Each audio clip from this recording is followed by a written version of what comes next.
Salut les amis, j'espère que vous allez bien. On se retrouve aujourd'hui pour parler d'iOS 17. Et oui, la nouvelle mise à jour d'Apple est enfin disponible depuis lundi 18 septembre. Attention tout de même, car de nombreux iPhones ne pourront pas en bénéficier. Donc je vous affiche à l'écran la liste des modèles compatibles. Et comme vous le voyez, eh bien c'est la fin pour notre bon vieux iPhone 10 et RIP à lui. Allez, sans plus attendre, je vous présente le top 10 des nouveautés à tester d'urgence.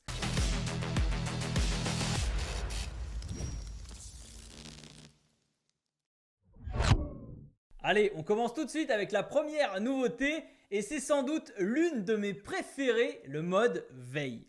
Et oui, avec iOS 17, votre iPhone peut désormais se transformer en réveil quand vous le laissez charger sur votre table de chevet. Il affiche plein d'informations comme les rappels, la météo, le calendrier, l'heure, la bourse ou même des photos. Vous pouvez le personnaliser comme vous le souhaitez, donc faites-vous plaisir. Pour l'activer, donc, il faudra d'abord aller dans vos réglages, puis dans le menu en veille et bien sûr vérifier qu'il est activé. Ensuite, pour l'utiliser, il faudra le positionner donc à l'horizontale en mode paysage et s'assurer qu'il soit bien maintenu droit avec la tranche vers le bas.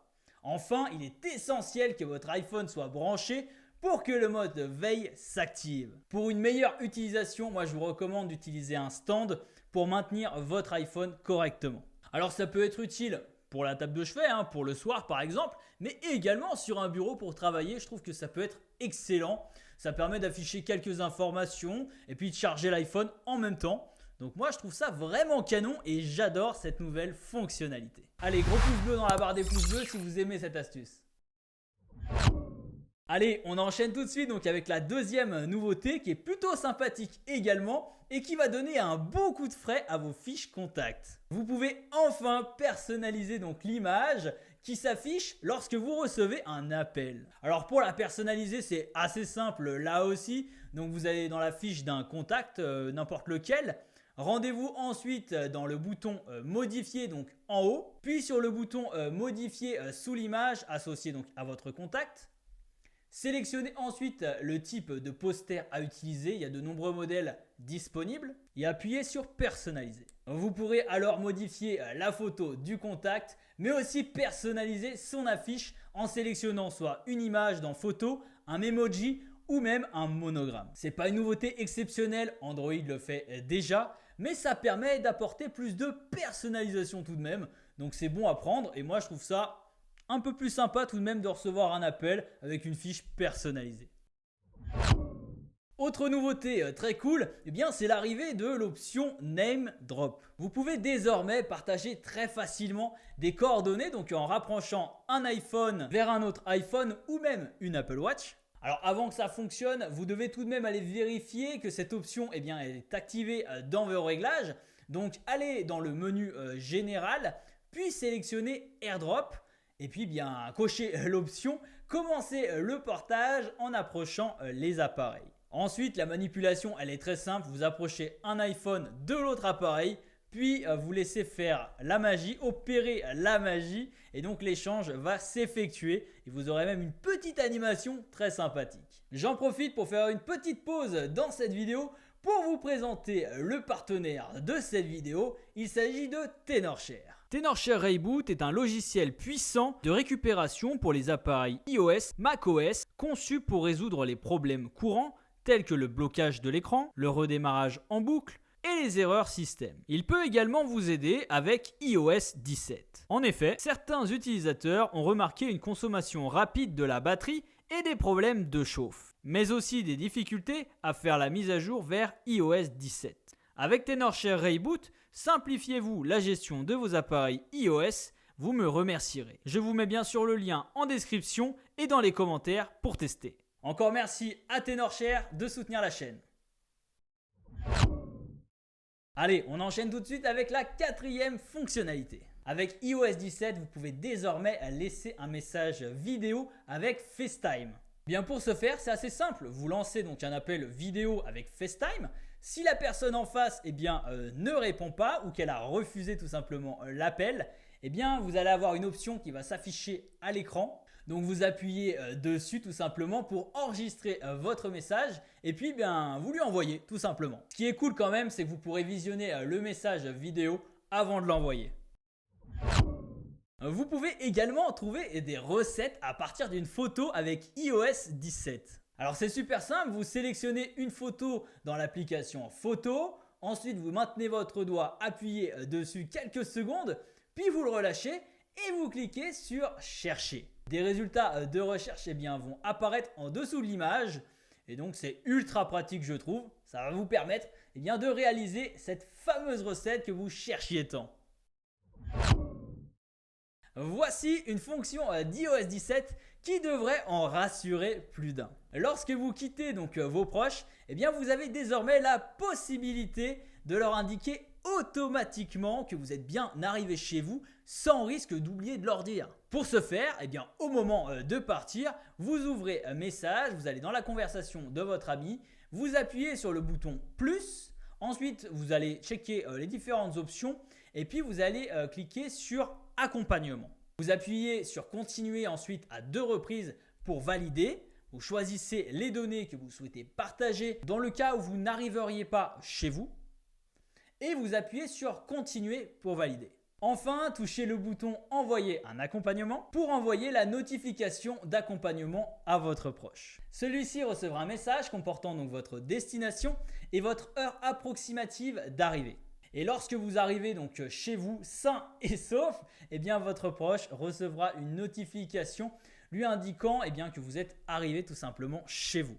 En revanche, s'il y a du retard sur l'arrivée potentielle chez vous, celui-ci recevra un message et il pourra vous contacter pour savoir si tout s'est bien passé ou non. Moi, je trouve qu'aujourd'hui, c'est très intéressant d'avoir ce genre d'options, surtout avec tout ce qui se passe. Moi, je trouve ça très bien, notamment pour des parents, pourquoi pas, qui attendent le retour de leurs enfants, que ce soit des jeunes ou moins jeunes enfants. Je trouve que c'est toujours un plus, ou même pour une compagne, une amie qui va rentrer toute seule d'une soirée.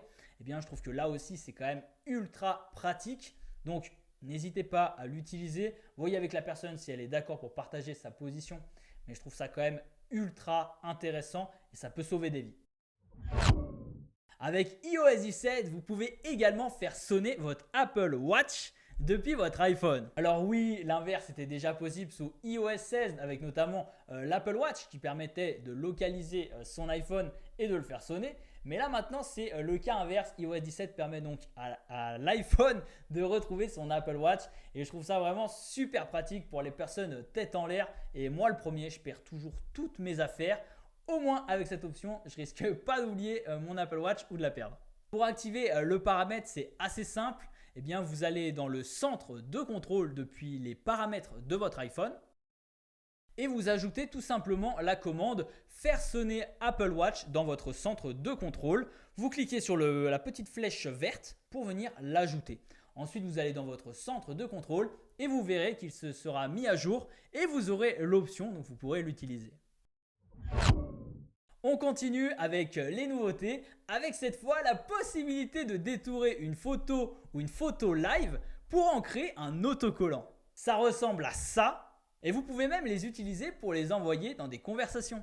Alors pour en créer, là aussi c'est quand même assez simple. Vous allez sélectionner une photo dans l'application iPhoto. Vous maintenez appuyé dessus pour venir la détourer. Ensuite, il y a un menu qui va apparaître et il faudra cliquer sur ajouter un autocollant. Après, il est également possible d'ajouter des effets, notamment contour, BD ou même brillant, shiny, pour donner un petit peu de cachet, un peu de style à votre autocollant. Et enfin, pour l'utiliser tout simplement, vous allez dans une conversation, vous cliquez sur le bouton plus à gauche, vous sélectionnez autocollant et vous pouvez donc rajouter l'autocollant dans la conversation. Basique que ça apporte du plus, il n'y a rien d'exceptionnel, mais bon, c'est assez fun. Dites-moi dans les commentaires si c'est une option que vous allez utiliser ou non. Moi perso, j'en ai créé quelques-uns et je compte bien les utiliser.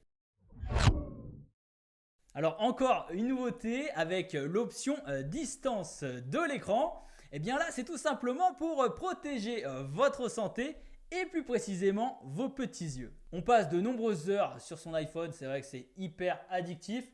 Et du coup Apple se sent peut-être un petit peu coupable, donc ils ont proposé une nouvelle option pour protéger les yeux. Et c'est notamment en fait quand vous allez être trop proche de votre smartphone, eh bien vous allez recevoir une notification qui va vous dire attention mon garçon, tu es trop près de ton écran. Alors si jamais elle n'est pas activée, eh bien il faut tout simplement aller dans vos réglages, temps d'écran, vous appuyez sur continuer et ça y est, l'option est en place.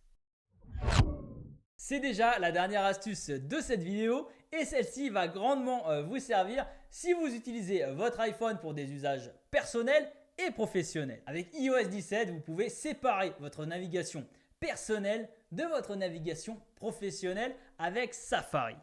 Alors pour créer donc un profil d'utilisation dans Safari, eh bien ouvrez tout simplement vos réglages d'iOS et entrez dans le menu Safari. Faites ensuite donc défiler les différents réglages de Safari, personnalisez ensuite donc vos préférences et validez en appuyant sur OK.